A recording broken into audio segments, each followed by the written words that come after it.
for the morning. If you can all join us, please. Thank you for your attention. Beautiful. For this next presentation, I would like to do a little introduction, very brief, because this is, to me, a area that very interesting on what this student has done. PJ came from Amber College. That's where he graduated, came to us this year.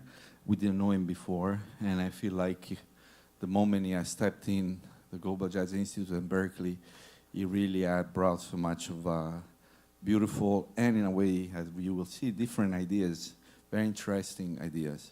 I think that he was very much influenced also by people like Patricia and her work, and he came up with a concept that is, to me, absolutely exceptional.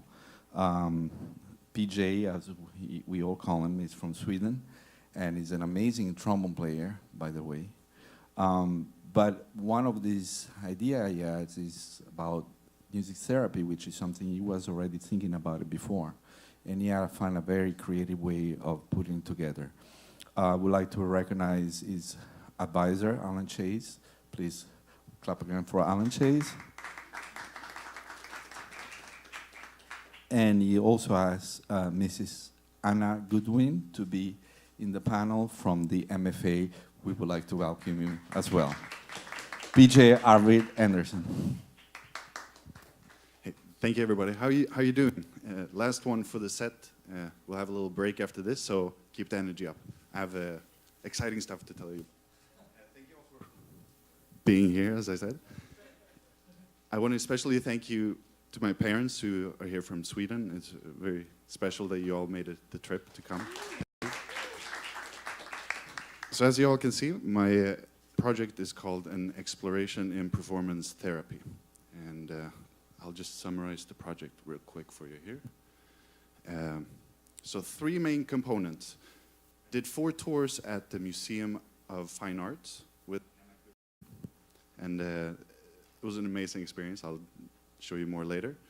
The second part is I wanted to compose music that was going to be vehicles for me and my musician friends to use at the museum. So I wrote 13 compositions that were interactive with the tours, as well as larger group compositions that were just inspired by everyone and all the experiences I had through the Institute. And then the last part of the project is the recording, which is a 10-track CD called My Ship. And Louise and WBWP and Zing is not inspired by the museum. All the other pieces are from the tours at the museum. So I've been a social worker now for probably 10 years or so, and through this I've had a lot of interaction with music therapy, right? And here's an example of something that I've done myself, which was a lunchtime concert for kids with special needs, learning disabilities, where they got to interact with some of my fellows in, performing for them. But I'd never come across the term performance therapy before coming here to the Global Jazz Institute and meeting this man, Danilo Perez. He inspired me to kind of study 4 main areas. One being zero gravity. And he actually named our classroom Zero Gravity, meaning like a space without rules, without judgment, where music can absorb our whole body. Right? And through music, we connect together in this space. And in this space, we would play musical games, we would explore music and collaborate with each other, and try to find windows in the music. And a window could be something like a rhythmic pattern that kind of spurts into an improvisation. And we then found an area that we can all talk about or be excited about together, and we stay there for a while. That would be like a window. The second point would be collaboration. all of this would be kind of pointless if you were doing it all yourself, so you have to collaborate with people.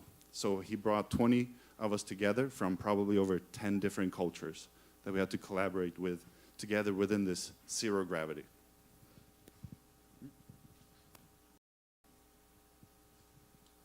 The next 2 points comes from Danilo's wife, Patricia.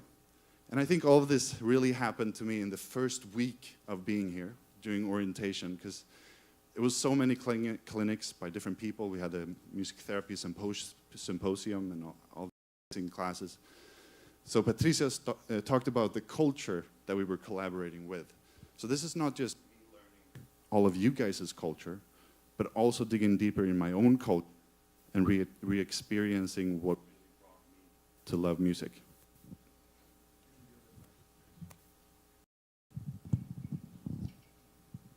Try this one instead. Yeah, so not learning you guys' culture, but also digging deeper into my own, right? So through the culture, that's actually the connection. So when we're in zero gravity and we all bring our culture and learn each other's, that's how we connect and we can find this magical place together. But then Patricia also reminded me to be theory-driven. If I'm going to do a project that's within therapy, I need to communicate with other therapists and be able to evaluate my work in such a way that they understand what I'm saying and what I'm talking about. So, yes. In January, I had a chance to dig deeper into the theory part of this, in traveling to Panama and performing at the Panama Jazz Festival. And while I was there, we had the 5th annual Music Therapy Symposium. And here, there was a term mentioned a lot named clinical musicianship. And this term, in my eyes, comes from a branch of music therapy named Nordhoff-Robbins, where a lot of Patricia and a lot of other music therapists in Panama has studied. And clinical musicianship is a theory of connecting with a client in music for a reason that is not artistic. So we are now getting close to zero gravity again, right? But with someone else. So the therapist is meeting with a client and then entering zero gravity with the client rather than with other musicians. Right. So when I was there was a gentleman named Colin Andrews who was also there presenting a lot of material, and he's calling himself a clinical improviser. And I got to interview him, and he's going to speak a lot about Nordhoff-Robbins, the clinical musicianship, and so on. And enjoy.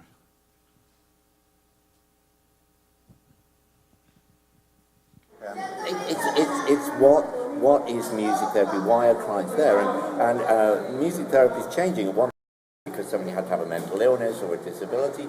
But what if a person just wants to explore who they are through music? Why is that not music therapy? We've got to change our ideas about criteria for therapy. Is success something you can quantify outside the session, or is success the moment of contact itself? And in that moment of contact, when it can be very powerful personally, people don't want to talk about it. When I worked at the hospice with people that were dying, when they had very profound experiences, it was between me and them. Nobody else. And so if you went outside and people said, how was it? They would just clam up. So the confidentiality. And so for me, outcomes were irrelevant. Yeah, clinical musicianship is the key, really, for me. It's the most important thing. It's learning how to use music to with this human being for a reason. It's not just for artistic, it's for more than that.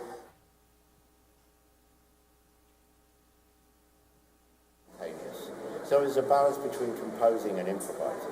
So when I would go into a session, I would have composed themes, either from or just ideas. So it's a bit like jazz. You know exactly when the other night when the whole band part played, and then there's the improvising part. It's exactly the same. So there's a lot of links between jazz and clinical improvisation. So here we now come down to assessment and evaluating what happens week by week by week. And the Northrop Robbins approach is you record every session. So you either video or audio, and you listen back to the whole session and you index it. Factual. So one column is what you call factual, all the things you talk about related to aims and objectives. The next column is musical, so everything that happens. And the third column is connecting the two. So in the first column is the behavior, let's say, then the musical, then you connect the behavior with the musical and you bring the conclusions into the third column, and then the fourth column is how I felt about it. Like, I didn't do it well, I should have done this, that was so this whole, you have a map there.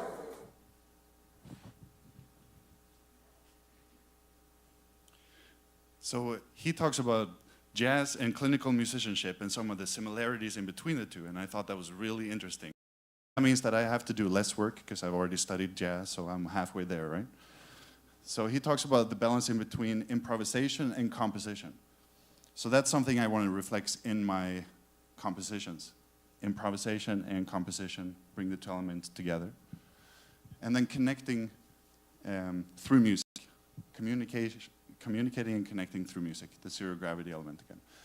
But now also I'm more interested in the differences that he's talking about, and it's the documentation and analysis. We document a lot before playing as musicians, but a therapist documents a lot afterwards to happen, not just to the music, but to the clients as well. So I wanted to incorporate that.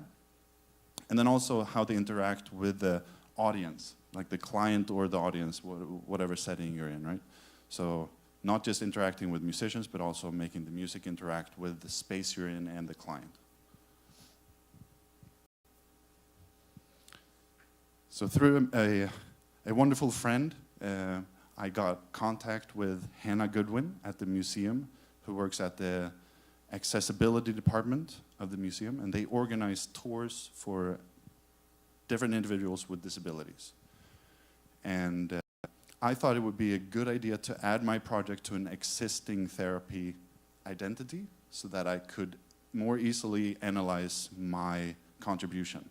Because Hannah knows her clients very well, and she could see the effects music would have on them versus me just showing up to a random group of people and not really knowing them before.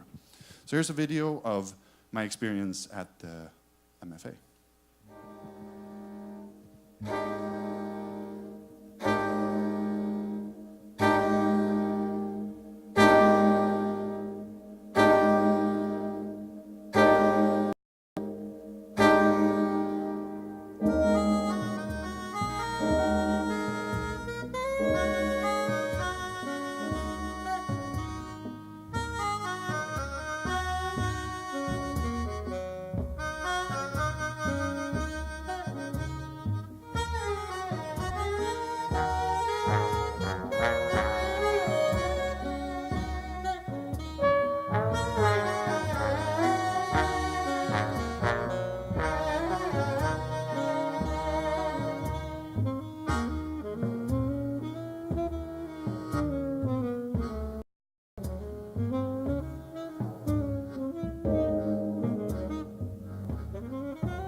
me like it was more improvised with all the laughter and all that other stuff. Yeah, I thought our conversation kind of led towards that, right? I don't know how you could write down laughter.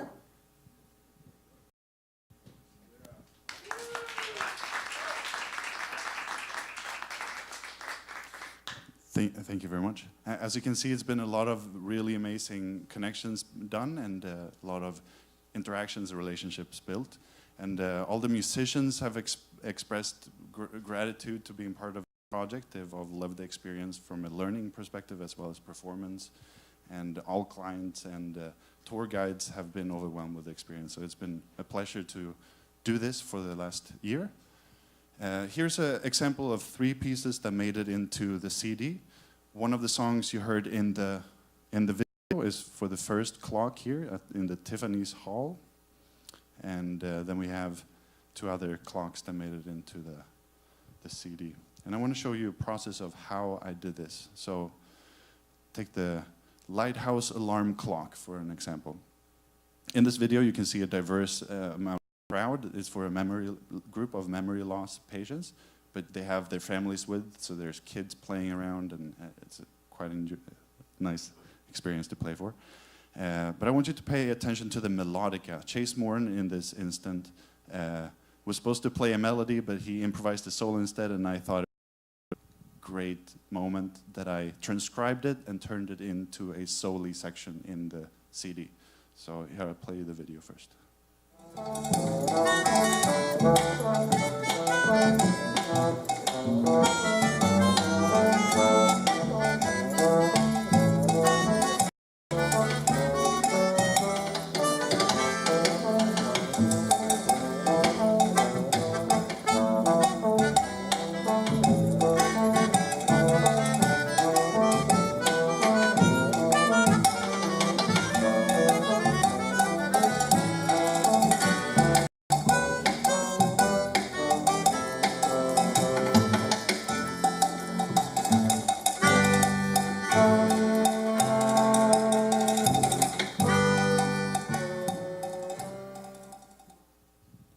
So I'll show you the end result of the recording here. See if you recognize it.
Thanks again. It's still in the mixing process. If you get any comments afterwards, please bring it on for how it sounded and all that stuff. So I can need all the help I can get. Here are 3 other pieces that made it onto the record as well. Some really inspiring paintings. I wish I could show you all of these songs, because I have an emotional connection to all of them, obviously, and it would be well, but time's sake, I'm just going to show a few of them. For this, I wanted to tell you a little bit about how the process for me was to create a tour. So me and Hannah had a couple of meetings, and then she would assign me with a tour guide that picked a theme for the tour and 5 paintings. This information to me. I would then, for the first week, kind of go and scope out the gallery we would be performing in, and see what type of interaction in this space would be good for the clients that I'm going to bring into the space. So like, am I going to have them sing? Should we do some clapping? What could be cool here? So in the 3rd week, I would compose the songs, or at least try to.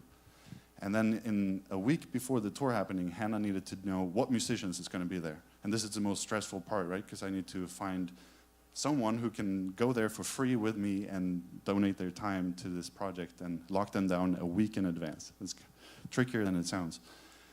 So I would finalize the compositions, rehearse the band, and bring them over to the museum, and we would have a experience like you just witnessed. And I want to show a quick example of how a tune turned into the recording again. In this video, I want you to pay attention to the client. You can see his side a little bit to the far left of the video. He's really excited from a previous piece where we did some clapping, so he pulls out his keys and starts interacting with the music.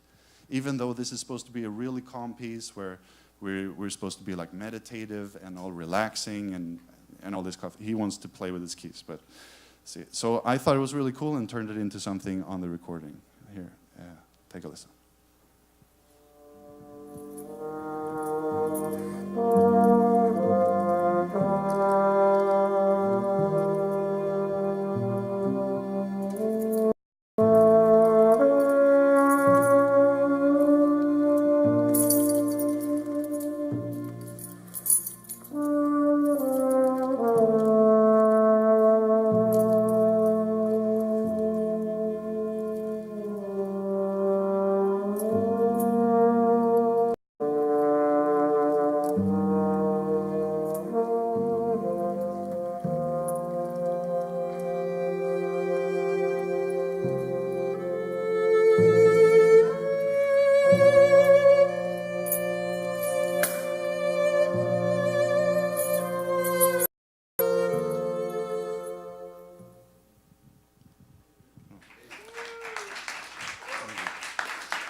It's almost like when Sim comes in with the cello, he gets so overwhelmed by the beauty of the sound that he drops the keys, right? And then he picks them up and it becomes this little shaking rhythm.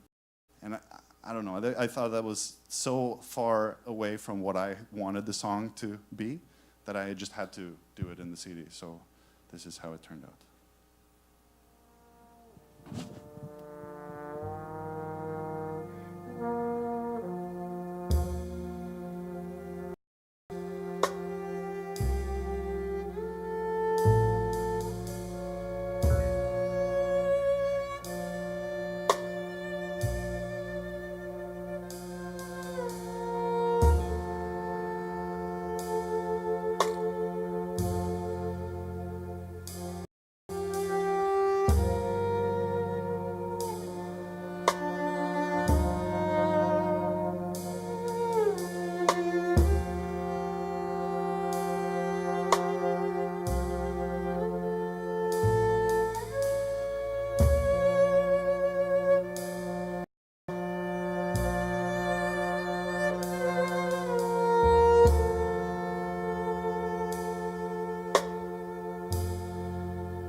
Thank you very much.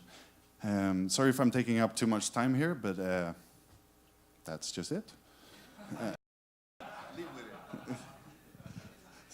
So we heard Nsinga Banks earlier, her presentation, and for the second semester in the Global Jazz Institute, I had the pleasure to share ensemble with her.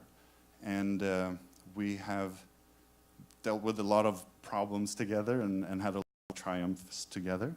And it's been funny because I'm kind of, people say I'm organized. Okay, let's just put it that way. Other people say I'm organized. I would say Nsinga is spontaneity. So together, I had so much to learn from her and so much to learn from me, I hope.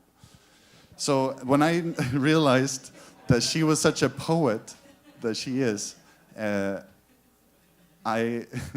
I asked her to write a poem to this piece called Ship of mine, inspired by the painting Slave Ship of Turner.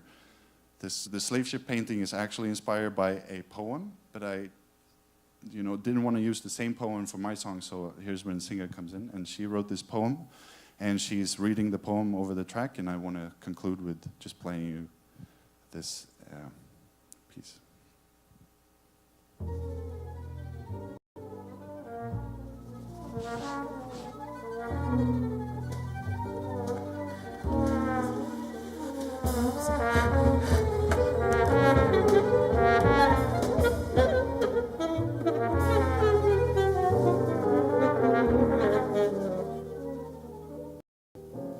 Eyes like coal fumes, eyes like coal fumes.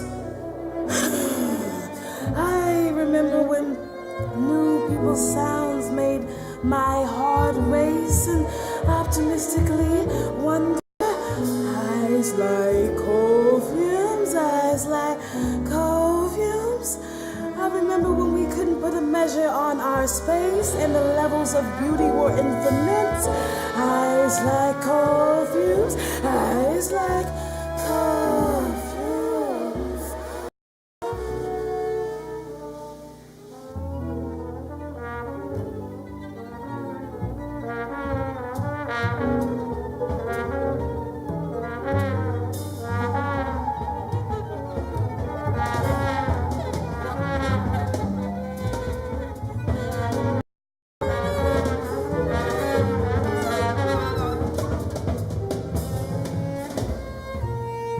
But now your shit is my shit, my thought, your thought, and we pack so close, and I can't tell your foot from my foot, your arm from my arm. The hurt here makes the hurt from back home like a mother's touch. Now eyes like coal fumes, eyes like coal fumes, eyes like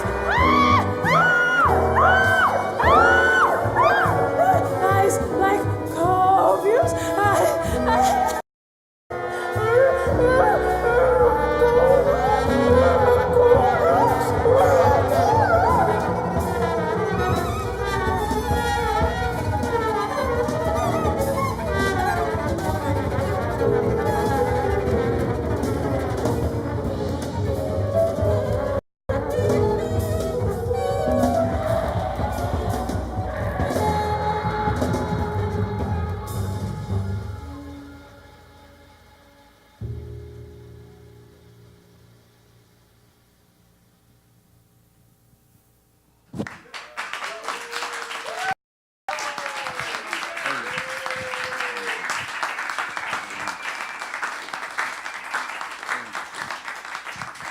Thank you all. I want to especially thank all the musicians that were involved. You all were incredible. And thank you to all my teachers and panel members here today.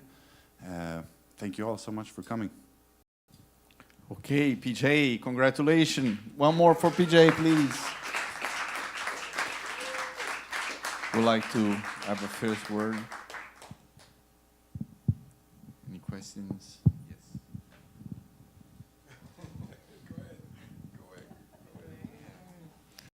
Amazing work. Thank you. Yeah, congratulations, PJ. So how, maybe I missed this, but how many tours did you do? We did 4 in total. 2 of them were the same, and then, so 3 different topics, and then we repeated one once. Okay. And so you talked about documentation and analysis. Mm-hmm. So I was wondering, like I could see, the interaction part, and you said you were interested in the interaction and the documentation and analysis. So did you do documentation or analysis after the fact? Mm-hmm. So when I was watching the videos and going through my audio recordings, I would then use the system that Colin was saying in the interview, of having different columns, so having one that's musical and having one that's behavioral, and then also one that's, for me, how I felt and how the success of the process was. Oh, so you had like a Yeah, I would Excel sit- worksheet or something that you? I do it all by hand in my notebook. Okay. So on the spot, I would write notes, and then afterwards, I would write down. Yeah, that's what I was just going to say. That would have been great to see as part of your, even if it was just scanned, you know. Mm. The other question I had, well, this is kind of off. You asked about mix issues, well, not issues, but comments. So in that Lighthouse piece, there was the live version had somebody like a cowbell. Yeah. Who was that? Leslie playing cowbell. Okay, I mean, I thought, but we couldn't see, so I thought it might be. Okay, so I thought that part was really interesting and driving, but then when you went to do the recording, I missed the cowbell. More cowbell? I couldn't resist that part. For those people that know the Saturday Night Live skit. Yeah. But anyway, seriously though, that was meant to be funny, but seriously, I really, if you have time, you should consider adding that element, I think, because it was very interesting, because you don't really think to hear that sound. Like when you hear the piece, that the cowbell sound is kind of strange, you know, with it. So I think that it's cool. And the same thing with the keys. Guy with the keys. I was expecting when you recorded it to hear something more random, and I'm assuming that the drums were taking the place of the keys. Yeah, the drums were, and then also some electronics in there. But maybe there should be rethink. I should really rethink that process of the electronics a little bit, I think. Yeah, the random part was pretty cool. So, what about like moving forward to continue this work? Like, what are your plans? Well, my plan is that I'm moving to Panama to work at the Danilo Perez Foundation, and also get my diploma in music therapy with Patricia. And also the next step for this particular project is that Hannah Goodwin and Danilo and Patricia are now meeting. You guys, you know, do the next step, right? Great. I would like to say that this is one of the most original contributions I've heard in my life. And, you know, the aspects that are so original is that you're tying up something that we've been talking about, but you guys actually, you know, started to clear the panorama for, you know, which is a performance therapy. What are musicians? Are we performers? Well, we also do a tremendous job in the world of bringing people together and connecting people. So there's a very important therapy aspect too. So congratulations. First of all, this is like a incredible finding of light for a lot of us. So I would like to congratulate you for that. The second part is like, I really think works like this are examples of what the BGI has been trying, tapping into the interconnective aspect of education. That's another plus to what you just brought, the areas of bringing painting in, which is, Steve Lacey would have been today here superbly, incredible happy about this. And I'll encourage you to really devote the rest of your life to this finding. Never look any other direction, because you just found something like Thelonious Monk, like Twinkle Tinkle. You got it, man. So congratulations. That's all I want to say.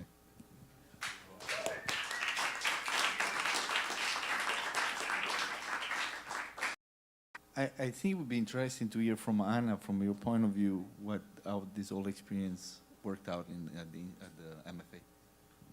Great. Well, I want to say from our first meeting, I think PJ and I had a similar vision, even though we were operating in different realms, which is that, so the programs that offered the tours that he worked with are visitor-centered interactive programs. And I don't think of them as being they're not therapy programs, but we know that they're therapeutic, if that makes sense. And I often say to the tour guides that that lead these tours that the art is important, but that the connection is more important.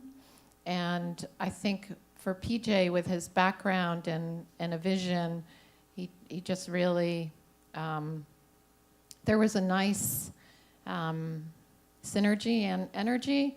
And I think for a visual institution where we try to bring in these tours, we try to bring in other senses and create a multisensory experience, but we've never had, well, I won't say never, because sometimes we've worked in our African art gallery with an African drummer, but we've never quite had this experience. And PJ's understanding of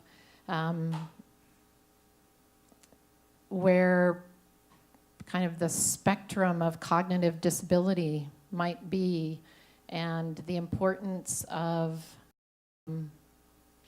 connection, communication, and multisensory engagement, or I guess musical engagement, just brought things to another level. And let's see, just a tiny bit more context, 2 out of the 4 groups that he worked with are what we call regular partners, which means that every time they come, it's like the same group that's coming every month, and they work with the same team of guides. And one of the groups is kind of similar. You know, they're not always the same people, but they're often the same people. And he went on a couple of tours first to be part of the tour without being a musician. And I think that added something too, to really kind of understanding how this space, because this is a space that is completely unpredictable. It's a public space. All of our tours are when the museum is open. And what you don't really see in some of the videos is the additional things that ended up happening. The focus was on this group, but then there were other things that came in. Like one of the tours that I got to see part of, there was a group of, I think they were 2nd graders that kind of joined in this group of older visitors with memory loss. And I mean, it was beautiful. But anyway, I know I'm going on here. It was an amazing experience. It was amazing for the guides. It was amazing for the visitors. It gave me new ideas. I just think that it's just very exciting. It's very exciting, and something about having the visual with the music. And for the last group that he did of visitors, working with visitors who are blind, we engage always, that's always a multi-sensory experience because we're a visual museum. So the music there, in addition, there's a whole other layer to that experience that's a little bit different than the other tours. Takes it in a little bit different direction, but very exciting, really, really happy that we got to have you come into our space, and the other musicians too were so amazing. So thank you all. Okay, thank you, Anna. Yeah, congratulations, PJ. That was really fantastic. I'm still trying to wrap my head around everything that went on here, and I agree so much with what everybody's been saying. My question to you is, if you could sum up what you learned from this whole year or this experience, what you didn't know before, what you expected to learn, and what new discoveries you made doing this in one sentence. I'm kidding. I'll try. I'm kidding. So for me, this experience has given me a whole lot new level of confidence, I'd say, especially in a performance setting. Because when I leave the stage, usually after a performance, I would be not happy. I would be evaluating myself, rethinking all my decisions, and questioning my musicianship and my being, basically. Right? But after museum gig, I would not have any of those feelings. I would just be completely happy. Just think about amazing connections I've done and experiences I've gone to share through music, no matter what the quality or how I felt about it. It was always the same after every performance, no matter who was there performing with me, no matter who I performed with, what songs it was. It didn't matter. I felt afterwards. I think that's what I've learned through this year. Finding that purpose that's going to make me want to play music. I think you touched on something really, really important right there, because I think if we as musicians and performers, I can completely identify with walking off stage and thinking about what I did wrong or right or whatever. But if we make the main focus being connecting with everybody around us, we might walk off stage, as you say, not thinking about that. I hope I made that clear.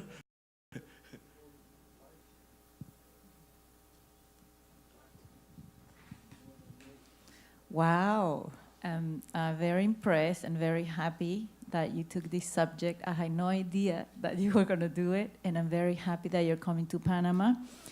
And I want to, you will work with us in Panama and continue your music therapy education. But I would encourage you, as Danilo said before, to continue your performance education, but also your music therapy education professionally and with board certification and everything, because it's very important for both, for the performer and for the music therapy that is in you. Congratulations. Congratulations, PJ.